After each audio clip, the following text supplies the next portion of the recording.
Turn off your lights. Make sure your doors and windows are locked. Things are about to get spooky. I Might Have Met a Serial Killer by Top Degree 7267. I was a teen runaway heading back home to Washington from Montana on February 25th, 1997. I had 2 male companions, also teen runaways, with me, and we had stopped at Quartz Flats campground/rest stop in Montana for a break from our drive. It was snowing heavily as we left the rest stop. I could barely see the road to I-90 when I saw a man carrying a little boy hitchhiking. My first thought was he was an idiot parent endangering his child, and that poor kid shouldn't be in a blizzard.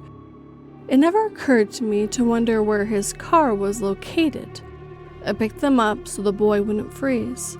The man never offered any information about where he came from or where he was going. The man also did not realize when I picked him up that I had 2 teenage boys in the back of my van, and he became unnerved and began speaking in a maniacal fashion about buying a boat in Arizona. You know, where you get the good boats? Arizona. Do you know why? There's no ocean, so they sell them cheap. I was relieved when he turned to the boys in the back of the Plymouth Voyager and began talking to them so I could tune him out and concentrate on driving. The man had a curly brown hair with a devil's lock in the front and a scar on his upper lip and chin. The boy appeared to be between 2 and 4 years of age, wearing a blue coat, red or blue warm-up pants with either an offset red or blue seam on the pants, and light-colored boots that resembled construction boots. The boy would not look at any of us, nor did he turn to the man for comfort. Just looked down at the floor and didn't move from the man's lap. I felt bad for him, thinking he must be so scared of us. They were not with us very long, and the man asked to be let out at the gas station in Superior, Montana, and that was the end of that interaction. In 2017, I found true crime, and it made me reflect on 17-year-old me and the terrible risks I took hitchhiking and picking up hitchhikers. I had a few disturbing rides, but the one that sticks out the most was the hitchhiker and the boy. On a whim, I googled serial killers, I-90, and missing children. I remember the man looked like one of my hometown attorneys, very distinctive eyes. I didn't really believe I would find any likely offenders until I did. My heart dropped when I saw the devil's lock and the scar on his lip and chin, and even more when I found a video he posted online. His maniacal voice, style, and tone matched the boat guy. Joseph Duncan III. The worst part was, there was a little boy that went missing in the same region 2 days prior. I connected with his aunt, and she connected me with the FBI because I had provided a detail that they hadn't made public. If you've ever researched Duncan, you know that he was one of the worst human beings ever. He had a court date on the same day I would have picked him up, consequently his birthday, and there is no record of him showing up for the court date. There was a warrant issued for his arrest in 1997 for a missing court date. And by April he absconded and ended up in California, where he took the life of another young victim. I wrote him a letter, and he wrote back and stated that he was not the man I picked up, but that I was very brave for picking up a hitchhiker. The letter is the weirdest thing I've ever received in the mail. One more thing, while I was looking into the timeline of Duncan, I reached out to the 2 teenagers who were with me at the time. They both said that it could be him based on the photos and in the video, but they couldn't be 100% sure. They said the creepiest part was when the man turned around to talk to them, he had said, "You're not buying any of this bullshit, are you?" And then he asked to be let out of the next town. I was going to read the letter to you guys, but it's 5 pages long. He goes on many tangents, and it's just feels very awkward to read something from an actual serial killer, especially someone who did awful things to children. So if you guys are interested, I'm going to put the letters up for about 2 to 3 seconds so you can read them, and then we'll move on to the next story.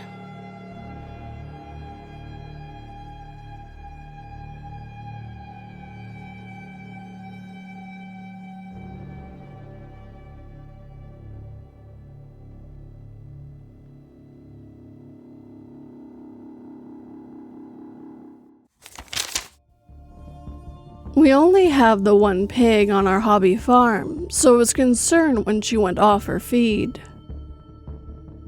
While mocking out her pen that morning, I found a tooth with a gold filling and finally understood why my spouse hadn't come home last night. To the girl who gaslit and encouraged me to hurt myself, let's not meet again. By Space Baby 94. Quick heads up before we continue, and sorry I have to use YouTube safe words.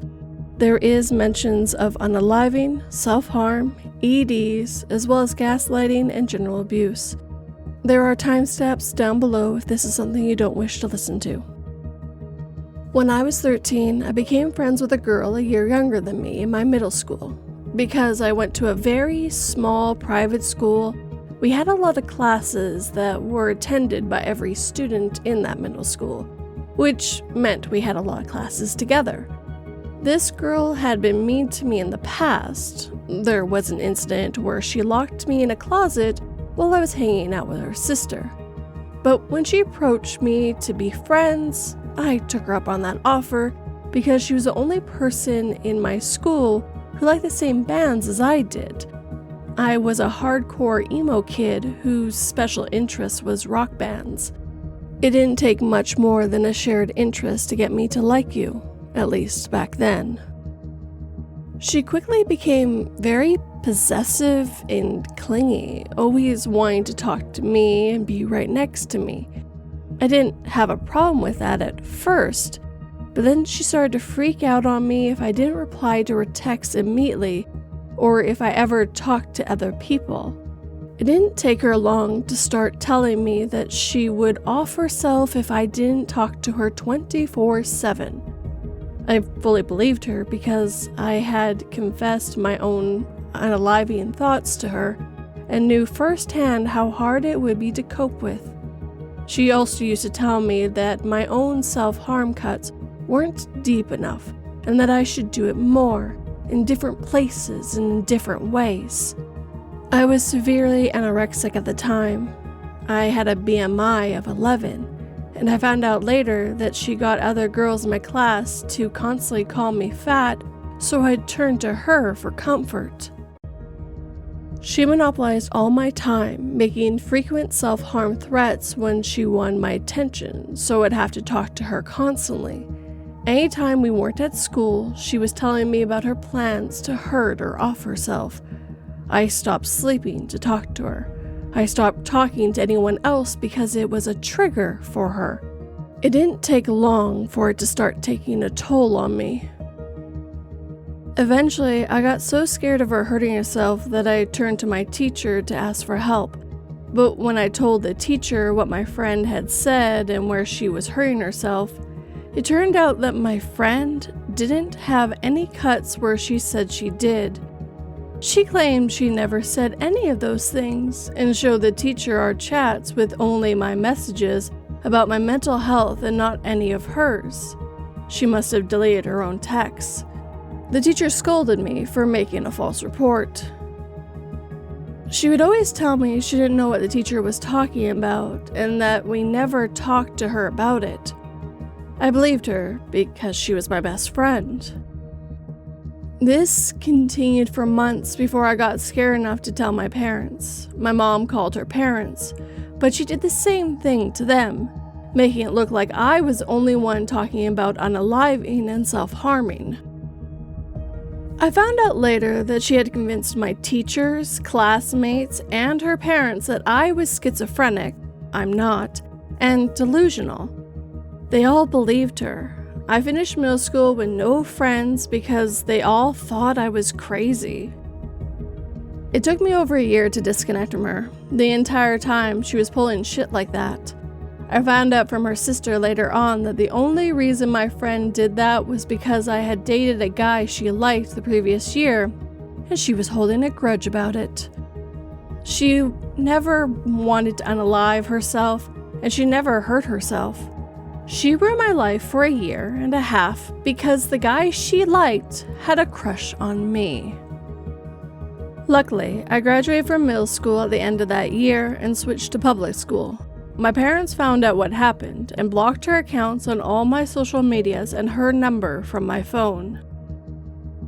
That was over 10 years ago now, and I still have lingering issues from it.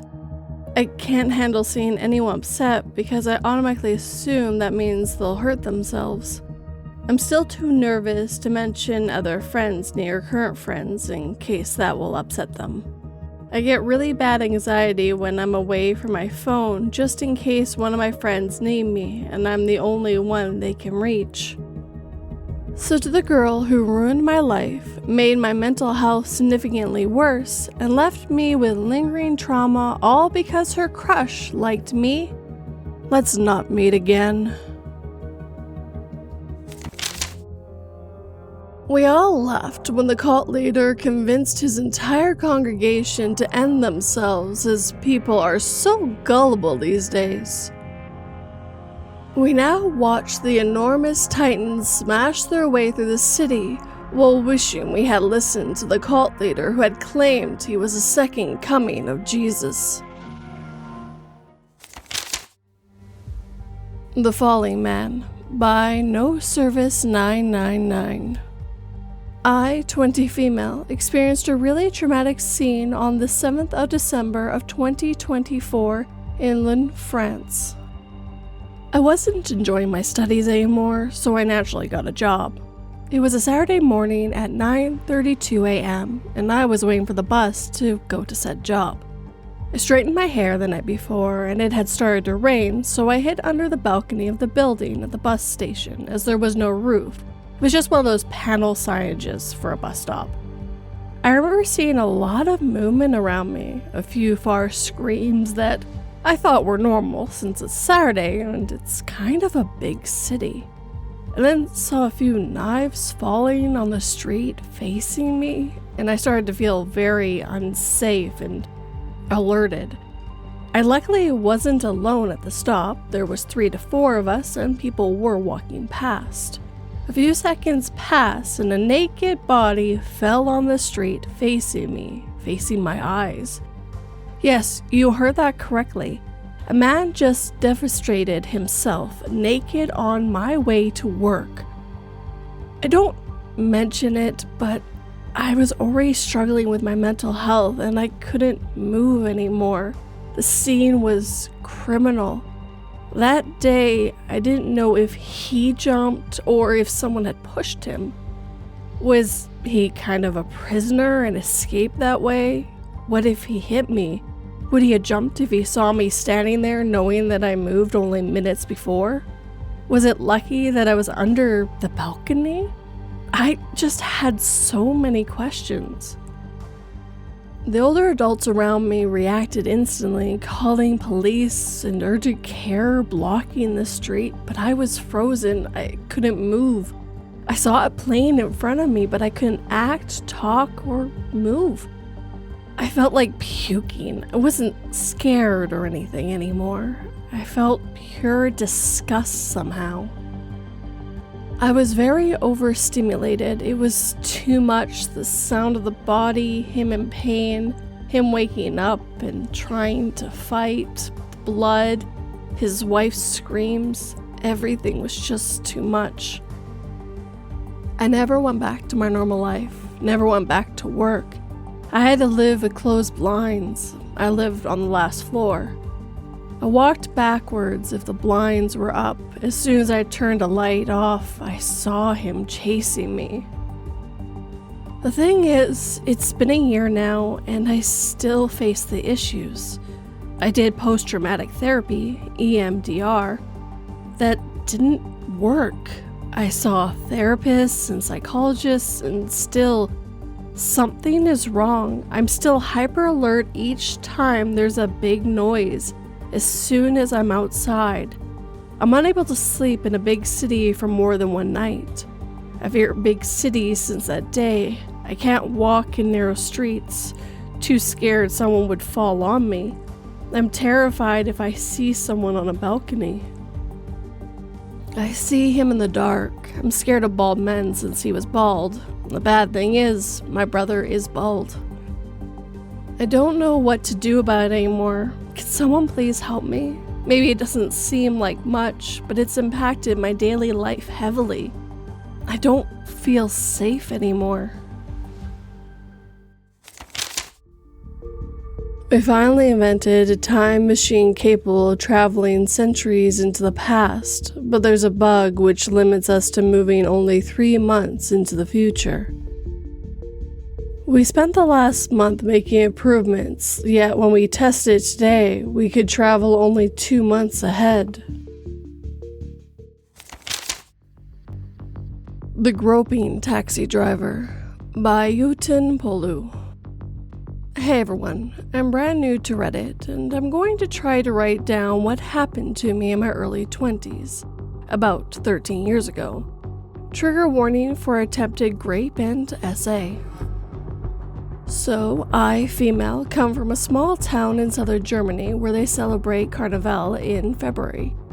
People are between 16 and 40, and you pretty much know everyone who's in costume and totally drunk. I was also pretty drunk and dressed as a witch. I was wearing a tight black dress. When I got too hot, I went outside for a bit to get some fresh air. Of course, I ran into some acquaintances and we started talking. Eventually, I went back inside to look for my friends, but it was very crowded and I couldn't find anyone. So I went back outside and asked people if they had seen my friends. An old school friend said they had already left. I stood there completely horrified, thinking, damn, how am I going to get home now? A taxi was way too expensive for me as a student, and I didn't want to wake my parents. Back then, I didn't have a smartphone. After explaining my situation to the others, a man I didn't know said he would take a taxi home. He lived in a small village between the party and my parents' house. He said he'd pay to his house and I would just have to cover the rest. Since that seemed like the only sensible solution at the time, I didn't hesitate and went with him, as the taxi was already there. So I sat in the back and the guy sat in the front. When I'm drunk, I have this stupid habit of falling asleep immediately in the car/train or wherever. As the car door opened, I half woke and told the taxi driver where I wanted to go. He asked me to sit in the front. I've almost never taken a taxi in my life, since I've always gotten home some other way, to my parents' house, by bike, with friends, on foot, whatever. And I just thought it was normal. Maybe he was worried I'd get sick in the taxi or something. As soon as I sat down in the front, I noticed he was looking me over very closely. He typed something on his phone for a while, and I had time to look around. There was a picture of his wife hanging in the front. At least, I assume it was his wife, since her age of being about 50 seemed to match his. Somehow, the picture reassured me, and I knew everything was okay. He eventually drove on, and of course, I immediately fell back asleep. It couldn't have been more than 5 minutes when I woke up to find the taxi driver's hand down my cleavage. I was confused, momentarily disorientated. We weren't moving, but we weren't at my parents' house either. Suddenly, my mind began to register things, and my body reacted with a racing pulse. The taxi driver was already half laying over me. He was groping my breasts and started to lick my neck. At that moment, I didn't know what to do. I was frozen and couldn't move. He didn't notice that I was awake. I pretended to be asleep, to buy myself some time. Panic slowly began to creep in, and at the same time, I tried to think clearly. Was this really happening? Was this a bad nightmare? It didn't really matter. I had to do something. When he started reaching between my legs, he increasingly became frantic, and I seriously considered just letting happen. I also realized that I was still wearing my seatbelt. I tried to reach to release, but then he noticed that I was awake and let go of me. He looked into my eyes and kept shouting, "Do you want to S? Do you want to S?" I just stared at him and tried to say no, but my mouth wouldn't obey me, and I couldn't get a sound out. So he started again, leaning over me and pushing up my dress. I closed my eyes and just wanted to cry. When he let go of me again and shouted the same question, I thought, now or never. I screamed, "No!" Unbuckled my seatbelt, threw open the door, and ran straight into the woods without looking back. That's why I don't know if the taxi driver chased after me or not. I thought I heard him, but that could have just been my panicky imagination. Luckily, I immediately realized where I was. The taxi was parked in the middle of a dirt road. This road is a shortcut and is mainly used by locals, so it's not an official road. It took me about 45 minutes to get home, and I immediately washed off the smell of the taxi driver. Unfortunately, I didn't call the police at the time, and I really regret that. Even though I had a very good relationship with my parents and friends, I didn't tell anyone except one friend. The next day, my friends asked me where I'd been. I'd suddenly disappeared. I cried. They hadn't even gone home.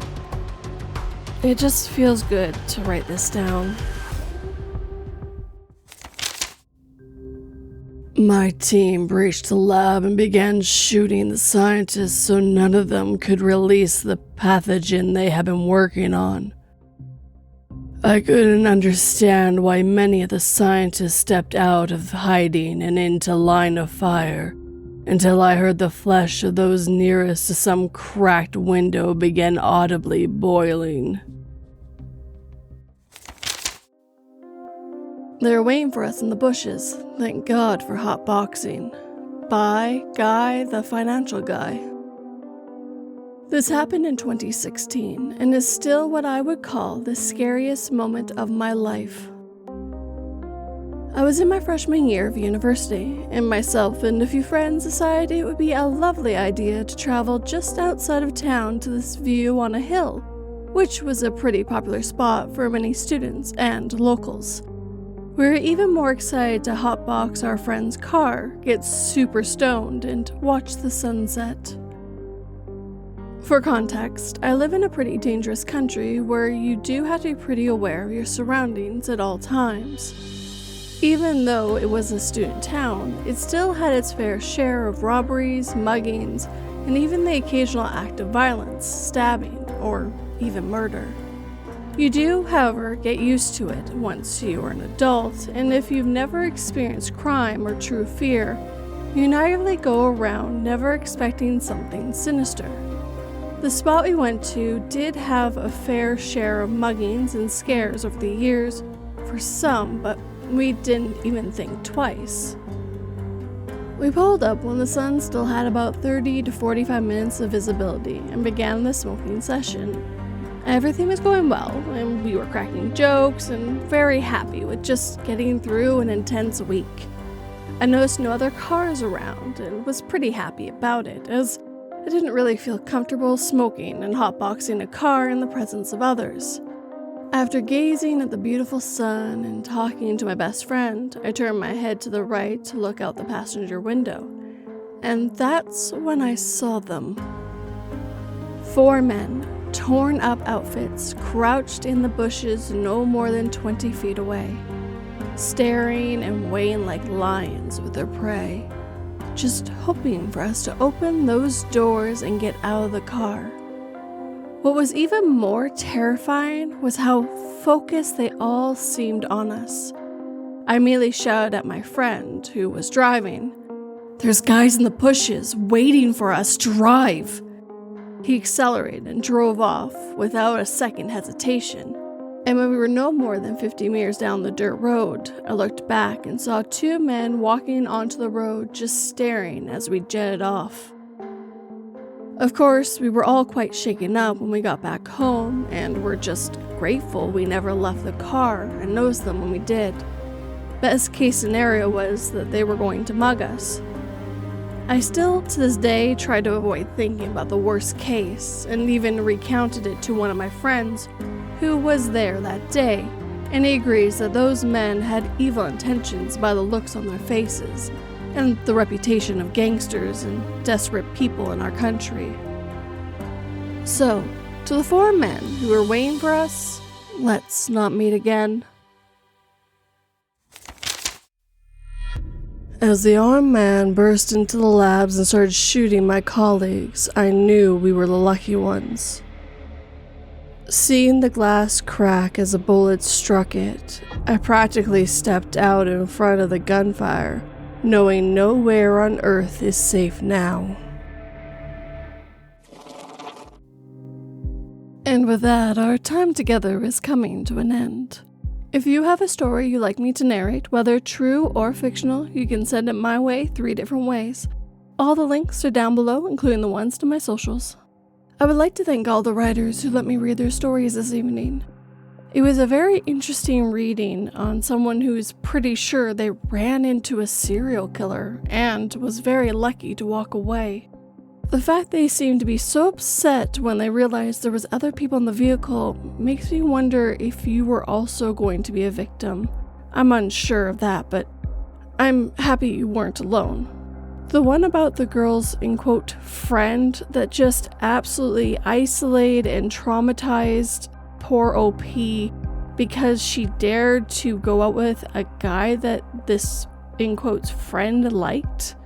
I was absolutely shaking with anger when I was reading it.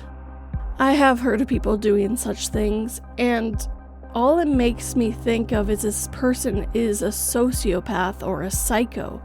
Not that I'm diagnosing anyone, but they definitely lack some empathy for other people. Children can be absolutely the worst, and this is just a prime example of it. I'm happy that the parents of OP realized what was going on and blocked this piece of garbage everywhere. You definitely deserve better, and I do hope you get some therapy to hopefully get over some of that trauma. This video definitely seemed to have more trauma in it. To have a man fall in front of you and die, especially on your way to work, is absolutely horrifying. I'm happy they didn't get hurt, and again, I hope they see some therapy to get through all that so they can live a proper life again. And then to get a ride home because your friends abandoned you and find out later they didn't, and to have to trust someone to drive you where you're going and then for them to take advantage when you go to sleep. Absolutely horrifying. I'm happy you got out of that situation, and again, I hope you seek some therapy to help you get through it. Absolutely horrible. And the one time where hotboxing in a vehicle was a good thing. I'm happy you spotted those people in the bushes and drove the frig away in time.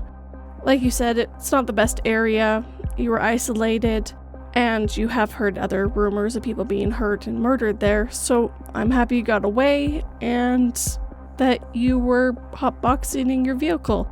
Kind of funny in a way, but I'm happy you guys all got out safe. I hope these stories remind you guys to just pay attention more to your surroundings and to trust your gut. If something feels off, do what you have to get out of it. Scream, be odd, or sometimes just acting calm can also help depending on the situation. Just do whatever you need to get out. And remember, never let someone take you to a second location. The probability of survival become very slim at that point. Now, if you enjoyed these stories, hit that like button and make sure it feels it. If you're new, please subscribe and turn that pretty little bell to all notifications. And if you're able to, please hype this video so others might see it. And of course, I would absolutely love a comment. Tell me what you think, what kind of stories you like in the future, and if you got this far, I definitely want to see VIP in that comment. If you're listening on the podcast and are able to, please leave me a review or a comment. I'm also starting to change the photos for the podcast, so each one will be different, just like the thumbnails are for YouTube, but they'll always say 242 story time for you guys. If you know anyone who might enjoy these kinds of stories, please share the podcast or channel with them. It helps quite a bit. If you're willing to help in a more financial way, I do have Patreon and memberships where you get a few bonuses with that. If you only want to do a one-time thing, I do have Patreon, Buy Me a Coffee, and Super Thanks. All the links are down below and in the show notes. But as always, guys, thank you for watching and listening. It always has and always will mean the world to me. Sleep tight and don't let 42 bite.